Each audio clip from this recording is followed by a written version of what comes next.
Hello and welcome to the Bureau of Alcohol, Tobacco, and Friends. I am your host, Leon Wolf. Today is Thursday, June the 25th of 2015, and we are delighted that you have decided to join us. I'm joined today, after a somewhat lengthy absence due to youth baseball-related events, by most of my regular panel of co-hosts. We have with us Neal of the Federalist, and F. Bill McMorris of the Washington Free Beacon, and Jeff Blehar of the Ace of Spades Decision Desk as normal.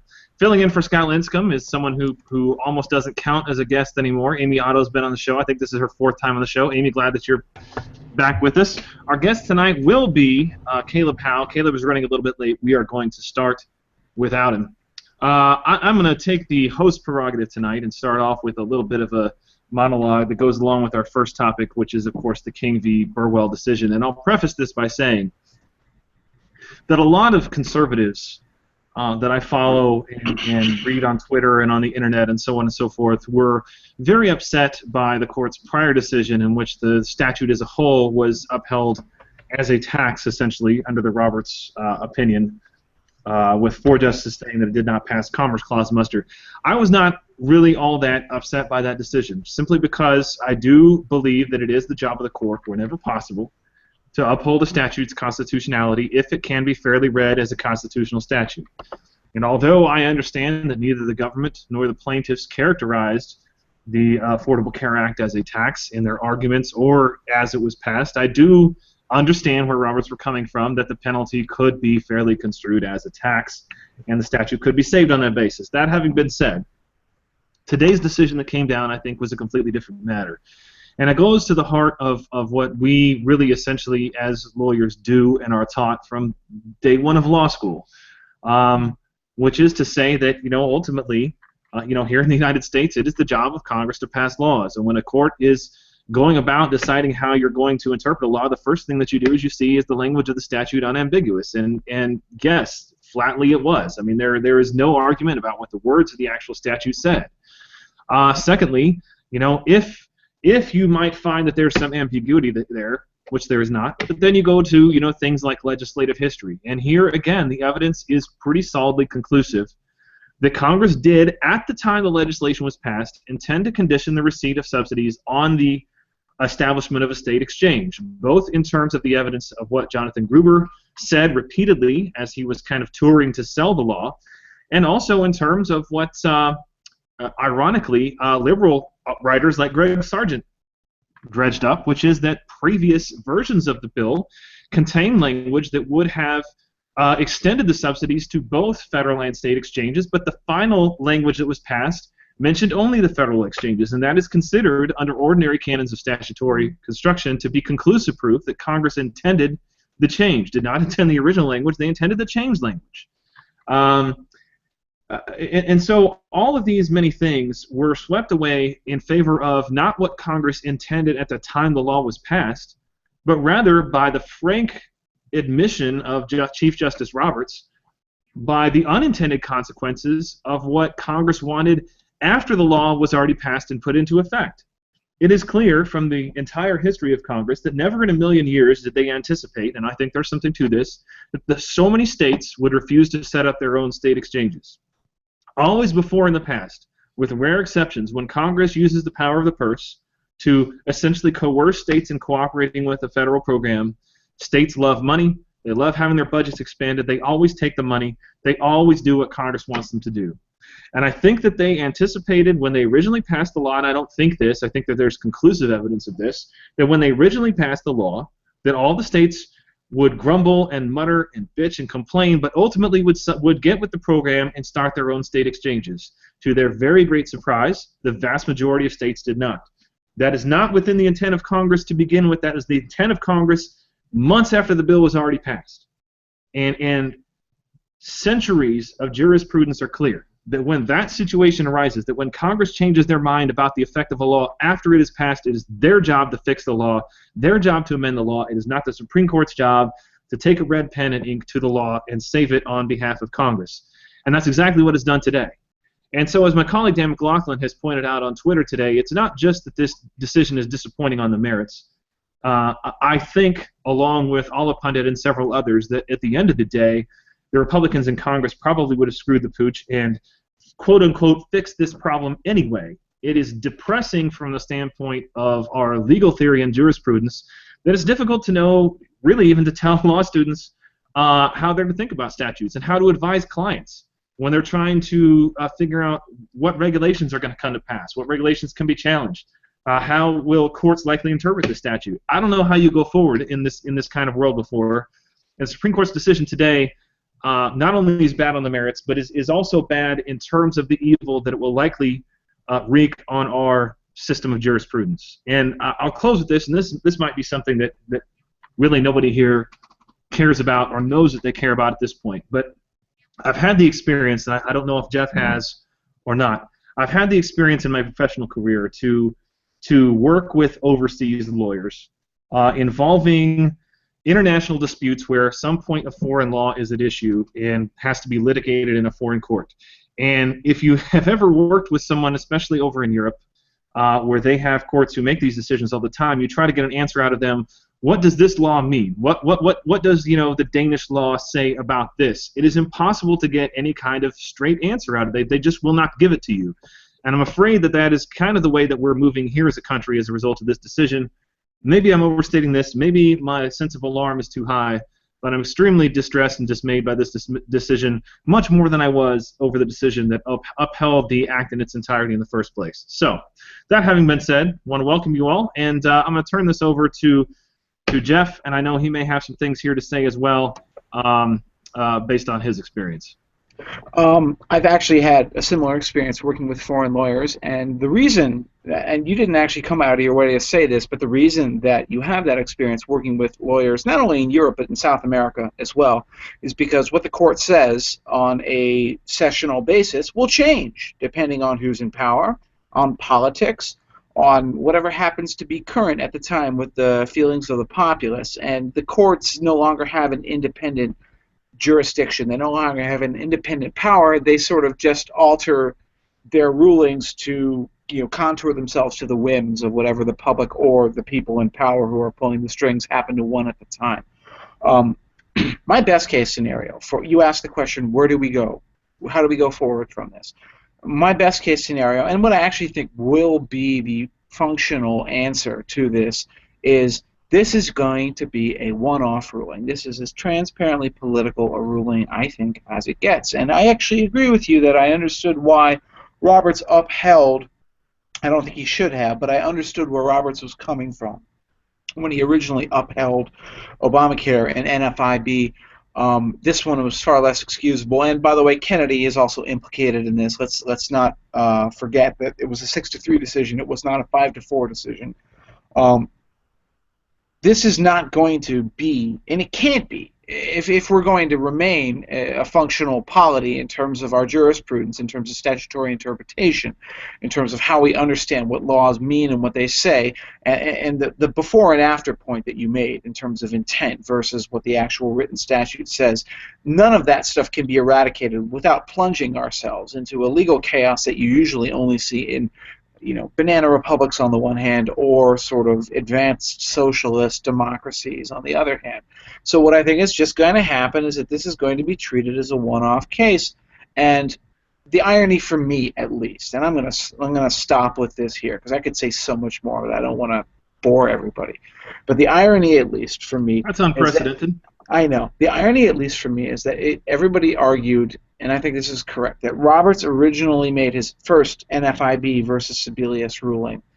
This is the one upholding Obamacare, on the basis of the fact that he did not want the court to be seen as a purely political operation. He did not want them to be seen as striking down this first-term president's signature political achievement, the first African-American president, no less, on a very sharply partisan decision.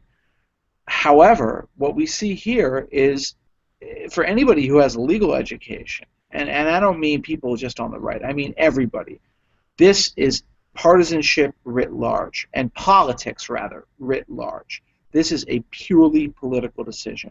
Roberts will not sit there and be responsible for striking down this. And in some sense, you can say he's telling the American people that, hey, if you want this repealed, you have to take it into your own hands. I'm sure if you talk to Roberts and his clerks, they would say that the argument that they're really making here is that it's incumbent upon Congress to repeal this and a president to repeal this if that's what they really want to do. Don't look to us. Don't look to the courts. But that's not what the courts are supposed to do. The courts are actually supposed to decide what is or is not constitutional and what is or is not statutorily proper in terms of interpretation. And what I found particularly galling, Gabriel Maller, who writes for Ace of Spades, wrote a blog post for Hot Air today. What I found really galling is that they didn't decide this on Chevron deference, which is the idea that administrative agencies can make calls, we're going to let them make their calls. No, they said, hey, we on the Supreme Court are going to make this call for you. This shouldn't be left to administrative agencies. We on the court are going to decide, and we have decided once and for all that everyone gets subsidies, whether you're a state or a federal exchange, which means that if a Republican gets elected in 2016, he can't unilaterally repeal it with an executive order or with an administrative move. No, because the Supreme Court has spoken. They have actually taken it out of the hands of the presidency, and that's actually the most upsetting thing of all for me. Right. So the lawyers are going to shut up here. I do want to make one more quick point. Dan McLaughlin also pointed out another important thing on Twitter. The reason the courts could not give Chevron deference to the IRS is because the IRS rule that was at issue here used the word regardless. Okay? That's a giant blaring sign. It says the people are entitled to a subsidy regardless of whether the exchange was set up on a federal or state. So, in other words, the IRS rule by its terms explicitly said they were disregarding the actual language of the statute, which I don't think the court could allow stand. But it is galling to see what they did. So, Amy, let's move over to you. Let's talk a little bit about the political implications of this. And there are a lot of people in GOP circles who actually were kind of relieved that the court did this and essentially took the GOP out of what they considered to be a little bit of a political pickle here. Do you think this ruling, regardless of the merits, is good or bad news for the GOP going forward? Well, in a perfect world, I think if it had gone the other way. Hello? Yes, we can hear you. Okay, sorry, I just see movement. Sorry, slowing down. In a perfect world, I mean, I can argue the point that, yes, it's good for the GOP for a few reasons. One, their fingers never touch the law. This is completely the DNC's law. They own this thing from start to finish. And we didn't have to watch what would have been probably a disaster for the party of them trying to fix it and the pain that would have done politically to this party because of what they would have done and caved, and then the resultant depression in the base, who's already quite depressed and not happy already, would have probably been a drag on 2016. So I think for those political reasons it's good, but I still, honestly, if we had a Republican Party that had their act together, it would have been better if it had gone the other way, because they would actually have the capacity to have done something useful. So to me, it's still depressing either way, because they wouldn't have been able to handle the opposite ruling in any sense. We know that. And that's what's really sad to me about this, is that politically the better thing is for them to not act, which is, what does that say to us about the Republican Party, is that it's better for them to not have to be in the spotlight or do anything. Bill, let me go to you for the next question here. And this is what's been kind of infuriating to me during this entire, I guess, political football aspect of this, is that when people have said, oh my gosh, these people are going to lose their subsidies and that's going to be disastrous for the GOP, why has no one from day one been willing to point out on the GOP side that the receiving a subsidy is what makes you subject to the individual mandate? So if you're a person who is of the income bracket that you can receive a subsidy, and you don't have a subsidy that's given to you, you're exempt from the individual mandate. So it's essentially like saying the government saying, we are going to make you buy this product for $100, but the good news is we're going to give you 50 of those dollars to buy it with. And why is the GOP unable? Have they been unable to come up with a message to this entire point of saying, sure, we're going to take away your $50, or the court's going to take away your $50, but now you don't have to spend $100? Why is that something that we're apparently incapable of doing? Oh, asking why the GOP is bad on messaging just seems like a prima facie terrible question. But if I can address one thing, I don't think the host chair back, Bill. What'd you say? Oh, I can't. I said you can't have correctly. Did I just? He's not this week. So, anyway, Going back to this, I wanted to touch on this because I don't think anyone made this point today. But if this ruling, who it really saves is state-level Republicans. I think it saves the state GOP legislatures that otherwise would have been slammed by Democrats at home for not establishing exchanges. And I think it saves GOP governors who are much braver than John Kasich and actually held to their principles and resisted Obamacare. And I think it ends up making people like John Kasich look bad in this. I don't think that the national GOP would ever have paid the price that our state-level Republicans would have paid for refusing to set up these subsidies. So, refusing to set up these exchanges. As to what the GOP should have done better, I think we've been pretty on point in slamming the individual mandate, but I think that's correct what you were saying, that by not making the subsidies an issue from day one, we've set ourselves up to being called out and caught flat-footed when it came time to make that argument. And I don't think it would have found a sympathetic audience. I don't think, I think bashing the individual mandate was the best move we had, and slamming subsidies, I mean, you look what happens with the Farm Bill every time it comes up. Whenever we talk bad about subsidies, the Democrats turn around and basically make it out to be as ugly as it can. Oh, if we hate subsidies for big major agricultural businesses, what we really hate are small farmers. And when you bash subsidies of any kind for poorer Americans, the Democrats flip it around anyway and just say you hate poor people. So I don't think that would have been a winning message regardless. I think it was smart of us to focus on the mandate. So Neal, I mean, where do we go from here? I mean, is this well and truly it in terms of the fight against Obamacare? I mean, do we need to accept it as a feature of American law that even if a Republican takes the White House in 2016 isn't likely to be changed or repealed, or is there a place for us to continue to fight on this and to achieve any substantial change to the law that's now in the books?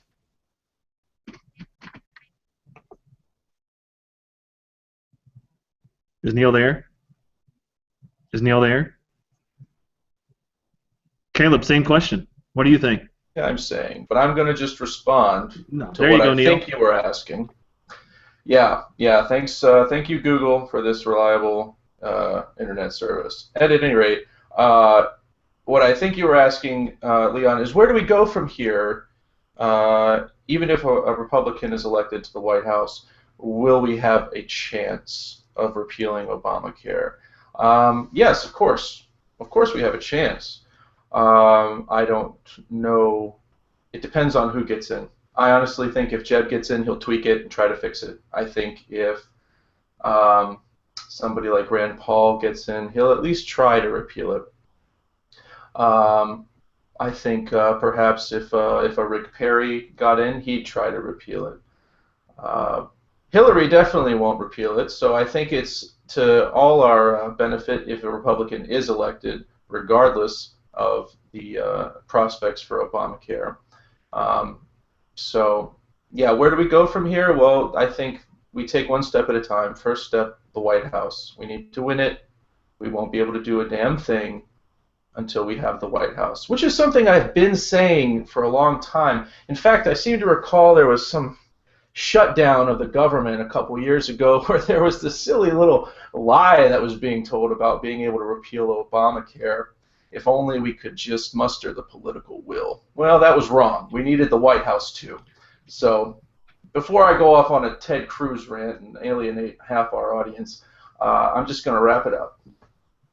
Now, in fairness, hold on, Neal. In fairness, you also said that the right thing to do is to wait for us to take control of both chambers of Congress, and then we could really get some things accomplished. And lo and behold, 3 months ago on this very show, you were throwing up your hands in dismay. Why aren't they doing anything? Why aren't they doing anything?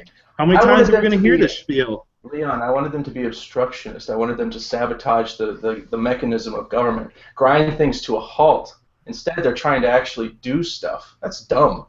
They should just grind everything to an absolute halt, be heedless of the crying and whining until we elect a Republican to the White House, and then they'll be able to do anything.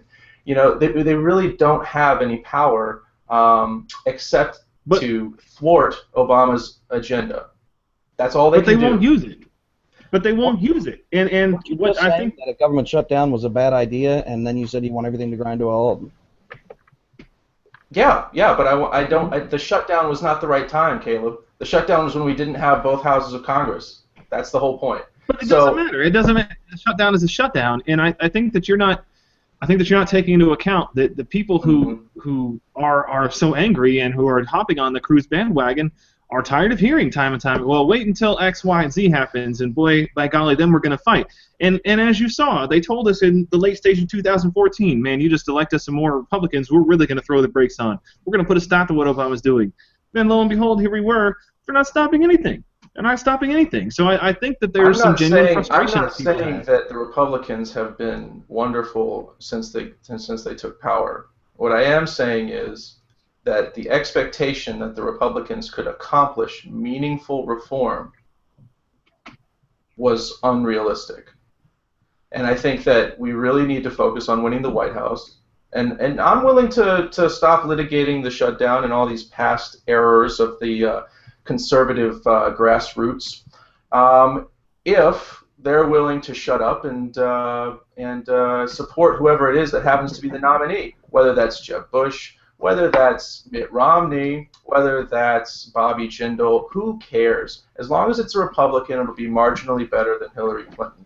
And on the way down to dust and ashes, which is where this republic is headed, by the way. I don't know if I've said that before. It's just better to get these petty political victories under our belt, because that's all that we've got left is score settling and denying power to our political opposition. Caleb, go ahead. I was just going to say they aren't willing. You said as long as the grassroots are willing to support whoever, but they aren't. So there goes your deal right there. Well, we're doomed. Republic is doomed. Yes.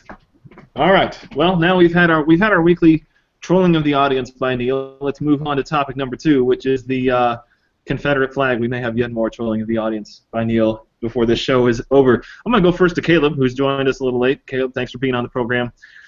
You've written a couple of things about the Confederate flag issue. I'm going to ask you to set aside the Apple one for now. We're going to come back around to that. But you wrote what I thought was news on that. So. Okay, so hold on to that breaking news for a little later on in the program. Stay tuned, everybody.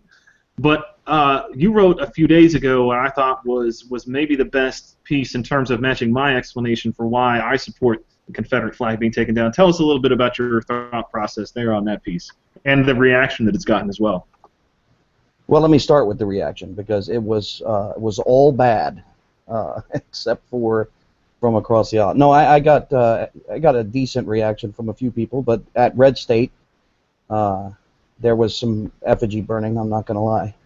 I said I thought it should come off the Capitol grounds. One of the things, there's two things that I really can't stand. There's two things that I can't stand when people argue about the Confederate flag. Is one thing is people say, well, the Civil War wasn't all about slavery, which I just think is such a morally bankrupt argument. It wasn't all about slavery. If any part of it, if any part of your cause is about continuing slavery, then every part of your cause is about continuing slavery. You don't get to sideline that as a minor issue. That's a pretty major thing. If some portion, if 1% of what you're doing is in order to continue owning human beings as slaves, then that is what you are about. That is what you're doing. You're fighting for owning slaves. National Socialism wasn't even mostly about killing Jews. Exactly right. Right. We've already gone to Hitler, so sorry about that, Aaron. But the second thing that I hate is when they say, you know, it's not really the Confederate flag, which is just a completely illogical argument, because if it's not the Confederate flag, if it really doesn't count as the Confederate flag, then what heritage are you honoring? What are you protecting if it doesn't reflect or represent the Confederacy?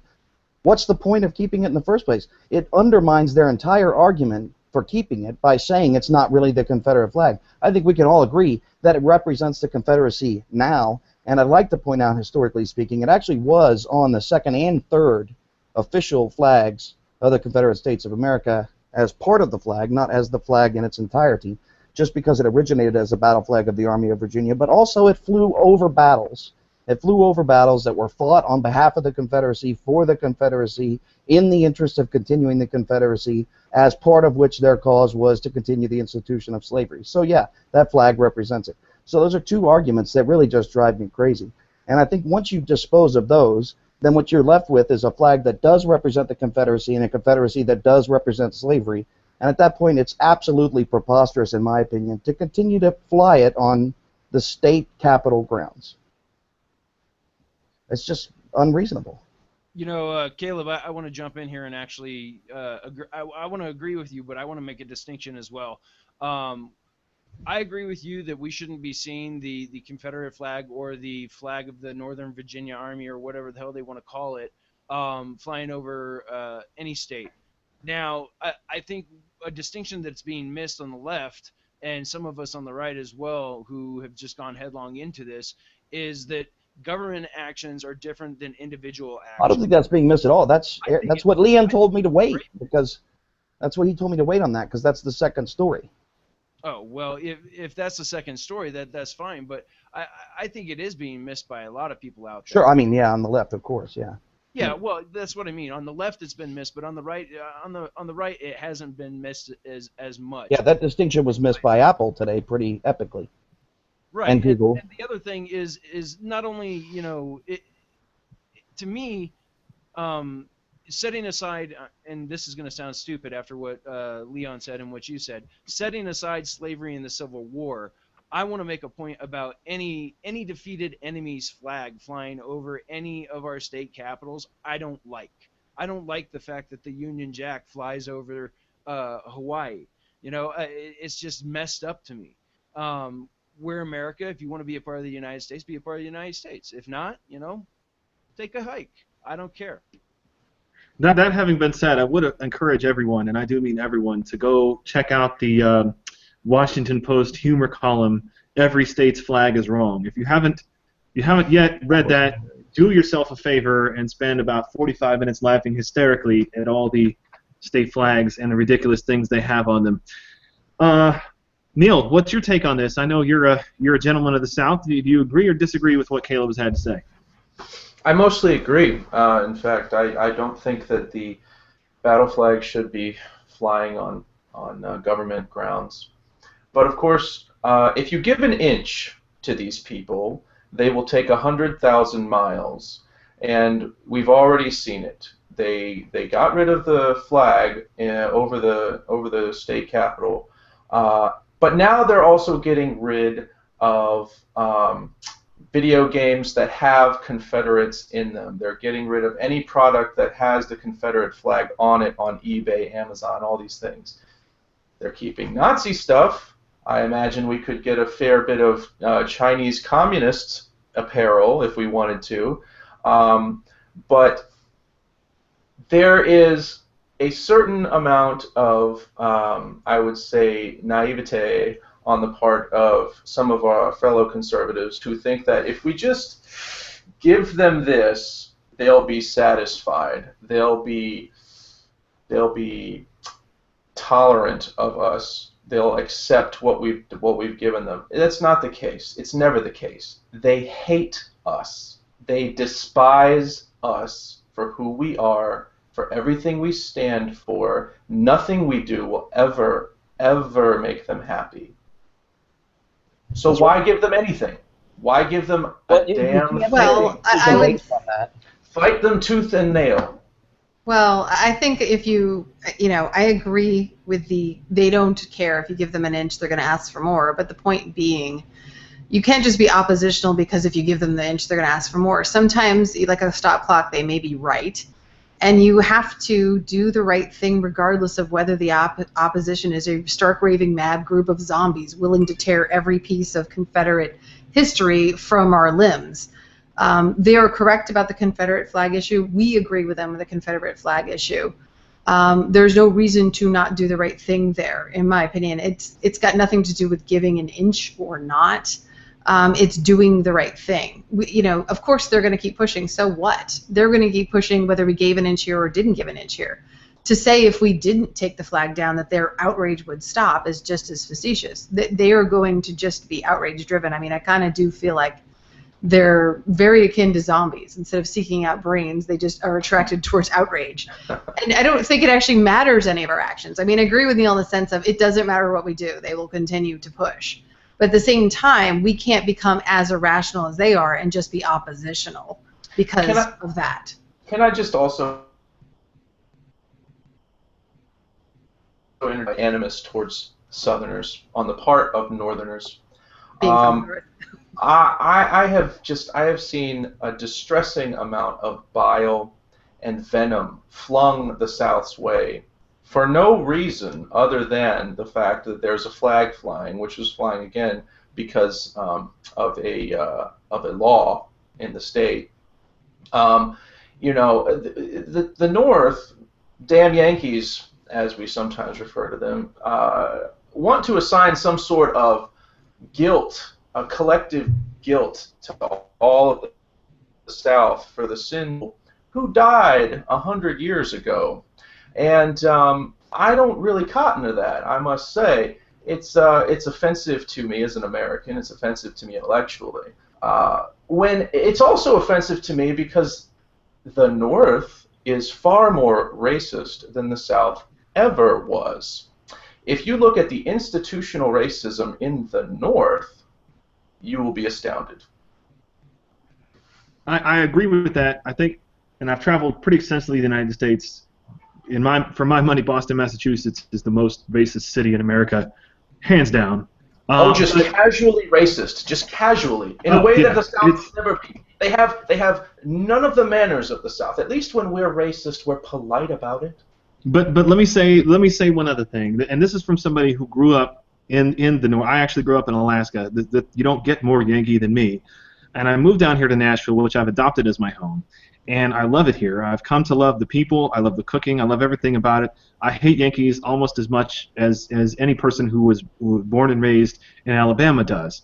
That having been said, when I moved down here, and still to this day, I drive by every day on I-65, which is the major north-south interstate that runs through downtown Nashville, a giant statue that some asshole has erected right by the side of the interstate of some Confederate general or another. I don't even know who it is, surrounded by like 35 Confederate flags. And it from the moment I moved here, it was jarring and embarrassing to me, and I still hate to see it. And it has. I don't give a damn whether liberals like me or don't like me for not saying it. I guess I'm saying I agree with Amy. I just think it's the right thing to do. And if people want to fly it on their own pickup truck and have it stand for whatever they want to, that's fine. But I think over state capital, it's time. But that's never where it ends. And we know this from experience. That's never where it stops. Well, they did suggest to what ban Gone with the Wind in the New York Post, which killed me, because the response was like, I can't think about that right now. If I do, I'll go crazy. I'll think about it tomorrow. And this is like they have lost their mind. On day 2 or 3 of this issue, they're already suggesting we ban Gone with the Wind. I mean, come on. Let's talk a little bit about. But that's what's great, because they're going to look like fools. Let them. Yeah, but besides, I mean, that works in reverse. You can backtrack that as far as you want. How many things are you going to keep because they'll go too far? Are you going to keep the Confederacy because that 100 years from the end of the Confederacy that they're going to want to ban video games? I mean, there has to be something. That matter was settled rather definitively, sir. Yeah, I think that we've settled the Capitol grounds flag pretty definitively. Well, so let's go to Caleb. Caleb, let's talk a little bit about you. And we've talked about how far is it going to go, and you've done some good reporting on this. Let's hear your breaking news. Apple, of course, has kind of shown that this has gotten a little out of hand in the other direction. So tell us a little bit about your Apple story that you have there. Well, today Apple pulled pretty much every title from their App Store that had anything to do with the Civil War. Everything. They wiped it all out. We did our own search for it, and we came up with 3 results on Civil War versus, I would like to point out, dozens and dozens and dozens of results for World War II. And the reason that they gave publishers, the reason that they said to publishers was that it was because of the display of the Confederate flag.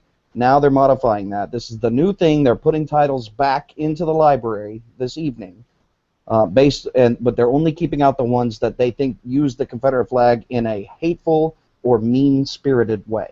A mean use of the flag.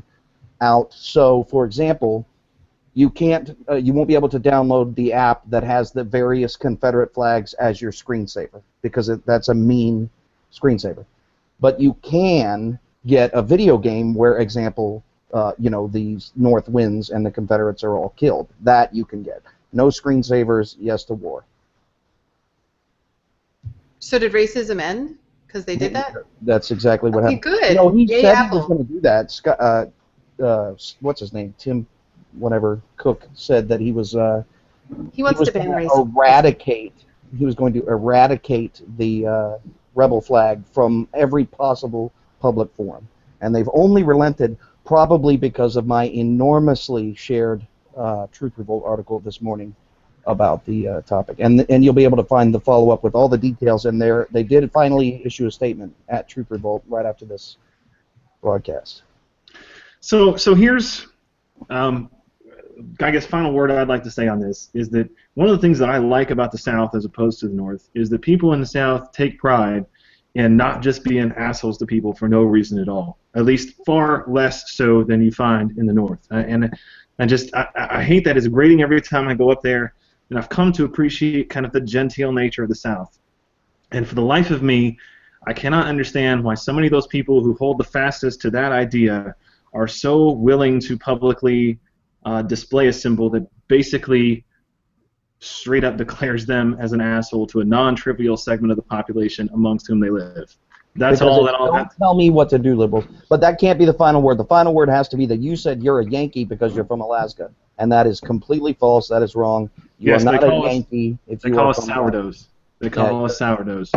You're practically foreign, maybe leaning a little Russian, unless you're from Wasilla, in which case you're basically Georgia. Exactly. All right. Let's move on a little bit and get Bill and Jeff back in the conversation. I want to talk a little bit about the GOP leadership crackdown. Of course, for those of you who may have been missing the news recently, Jason Chaffetz essentially announced that due to some Republicans essentially voting against the rule, which is a procedural motion which allows debate to come to the floor, some Republicans have taken to the tactic. Since Boehner will not listen to their concerns, they vote against the procedural rule, doesn't allow a bill even to come to the floor. Crackdown on that was that Mark Meadows basically relented or was stripped of his subcommittee chairmanship by Jason Chaffetz. Today, essentially, there was a relent, and the subcommittee chair was given back.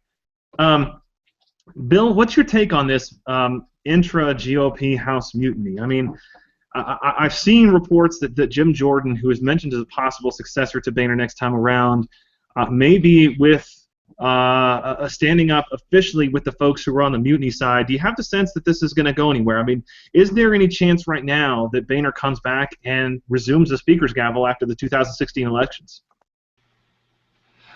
Gosh, I sure hope not. If you're looking at, if you want to get a sense of where a party and a majority's priorities are, you just look at what they're willing to fire people over. Same way how a fireable offense in a business lets you know what that business's culture is for. Did Boehner strip anybody of any leadership posts over blocking the 20-week ban? No, he did not. He did it over free trade, which shows you this is where they are willing to actually crack down on Republicans for. Steve Scalise, we took a wait-and-see approach when it was rumored. Now, it turned out the reports were completely false, but when a report comes out that pretty much implicates you and indicates at least some semblance of ties to a white nationalist organization, and they say, oh, let's wait and see how this ties up, and yet you can lose your job because you take a different position than House leadership on free trade, it really makes you question where this is going to stop. If you're going to punish people for free trade, I'm assuming that Boehner, if he were completely unrestrained, would also strip people of leadership roles if they oppose immigration reform. And I think that that is a dangerous, dangerous thing when we are punishing people for taking principled stands on certain issues. Now, whether or not Jordan has been fantastic. He was great on the auto bailout. He was a great campaigner in 2012 in Ohio for Mitt Romney. If we're going to punish him because of free trade we're about to lose, a very big rising star in the GOP. And I think that Boehner is going to do his best to not punish Jordan, if only because they're from the same state. But I'm actually unsure about what's going to happen here and what's going to be the future. All I know is that it's disgusting. Jeff, you disagree. I know you think that there's in spite of the fact that you have about 36 people who are willing to buck him on something like a procedural vote, in spite of the fact that he seems to have abandoned the Hastert rule, which I don't know how any speaker can survive a leadership election without promising to abide by the Hastert rule with an iron fist. You think there's no chance he loses? What do you think? Yeah, I'm actually just going to basically recap what I said a second ago in the comments, which is that John Boehner is 100% assured to resume the speakership of the House if he wants it after 2016, and a 100% guarantee, unless he's caught pulling a Denny Hastert with some young boy somewhere in Ohio, and you'd have to be a fool to believe otherwise. And the simple reason is that nobody else really wants the job. You saw that in the 2014 speakership election, right after the 2014 midterms. There was a lot of talk, a lot of chatter about, will there be a challenge to his leadership? And we saw what happened. It was a joke. Nobody really wants that role. You can't herd cats, and the GOP caucus right now is a bunch of tomcats. There is shockingly little unity, and there's a lot of unity on the Democratic side, although not as much as this recent trade bill has shown, as you might otherwise have expected. But the fact is that Boehner is governing with the consent of a grudging majority of the caucus, and he's also convenient. He is a convenient scapegoat. People like Jim Jordan voted for John Boehner in 2014. In that election. So hold on, let me stop you right there, and I want to interject, because I think that what you're confusing is the assumption that any challenge in 2016 will be like 2014, where the challengers were a joke. Let's suppose just for a second that what I'm hearing, which is that Jim Jordan is seriously considering a challenge to Boehner this time, which he did not in 2014. Assume that it's a guy like Jim Jordan who is credible, who is well liked within the caucus. Does that change your opinion at all about the chances that Boehner loses? Nope. And here's why. Because who would Jim Jordan's constituency be? His constituency would be essentially the Freedom Caucus, is what it's called. It's about 40 or so GOP legislators who come from extremely safe districts, for the most part. There are some who aren't, but the most of them come from safe districts. Meanwhile, you have the people who comprise the current Republican majority in Congress, the most of whom come from districts that at least at one point in the very near past were swing districts, and in the near future could once again become swing districts. Those people, the new blood, all of the new victories that the Republican Party has won in 2010, in 2014, those people are more inclined to support somebody who is a conciliator and who is a middle ground voice than they are someone like Jordan, who is a very conservative and kind of...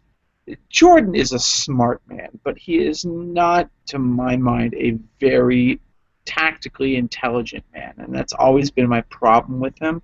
He's intelligent, he's book smart, and he's policy smart, and that's what I like about him as a politician. He is not a majority maker. He is not a caucus leader. He thrives when he has someone to rail against in a minority.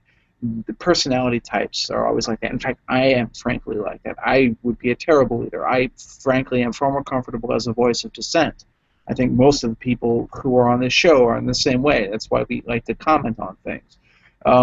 Boehner is boring and frustrating and infuriating, frankly, at times. But if you pretend that he is not working the will of the majority of the Republican caucus, you're deluding yourself. So your problem is not with John Boehner. Your problem is with the Republican caucus as a whole.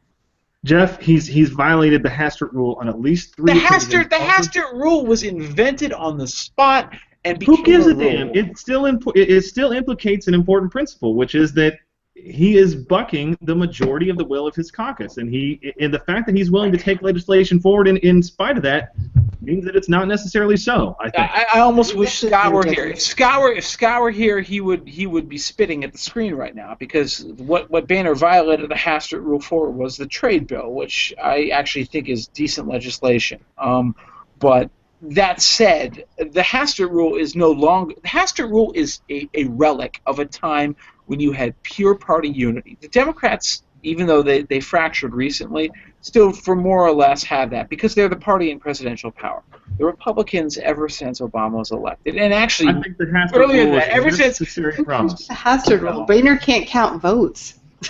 yeah, It's no. ridiculous. I mean, Boehner has. He's not a great leader either. To make a case that he's the Kevin best one we've McCarthy has been got, a that's shit absurd. whip. Okay, but the Hastert rule is a relic of a time when there was far more unity ideologically within the party, and I think when the activist base was far smaller and far less engaged. That has changed, and I don't think that this rule, if you want to call it a rule, and I don't, has caught up with the new reality of the way people engage, at least the activists, the people who really care about politics, engage with the actions of the Republican caucus, or the Democratic caucus, for that matter. So the Hastert rule, and just for folks who I assume most of the people who watch the show know, but the Hastert rule basically says that the Speaker of the House will not bring a bill to the floor that does not have the support of the majority of the Republican caucus. Now, to me, I don't know how somebody gets elected to a leadership position without making that promise. I mean, should be more important to just winning the election and promising, unless the majority of you guys vote for it, it's not going to the floor. I'm not going to take 50 of you with a bunch of Democrats and get some legislation passed. Unless you're willing to commit to that, I don't know how you round up the votes. But that having been said, Scott is not here. Amy is here. Amy, are you still with us? Okay. Amy's gone. Neal. Sorry. Oh, sorry. Amy. Mm-hmm. We'll get to you next, Neal. Amy, let's imagine that you are John Boehner, okay, and you have to control the Republican caucus for the next 18 months, for better or for worse.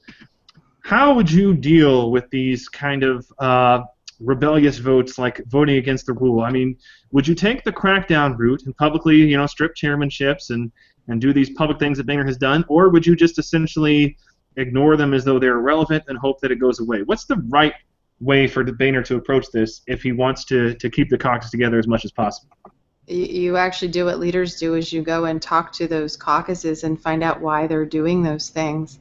Find out ways to get a representative from their caucus in your leadership circle. Maybe get rid of one of the tools who can't count votes under you, like Scalise or McCarthy, who I personally have a grudge on, who ruined my district here and drew it, and so now I no longer represented by a Republican. So it's more of a personal thing there. But you have to go and do outreach. If you are a leader and you've earned the title of leader, it is your job to herd the caucus. It is not your job to just go randomly punish them like children. I don't really get the sense that he's done that groundwork at all. I don't get the sense that he does that outreach. He likes to do this let them work their will thing, which is not leadership. It's him abdicating the role of creating alliances and creating majorities. I find it the most unstrategic thing I've ever seen in my life. He would not be able to get away with being a mid-level manager at most companies with the techniques he uses. It's kind of pathetic, frankly. I mean, to me, it's just not acceptable. I mean, the plan would be you have to go and you need to do the work. You need to talk to these people. You need to find out what they want. Why are they upset?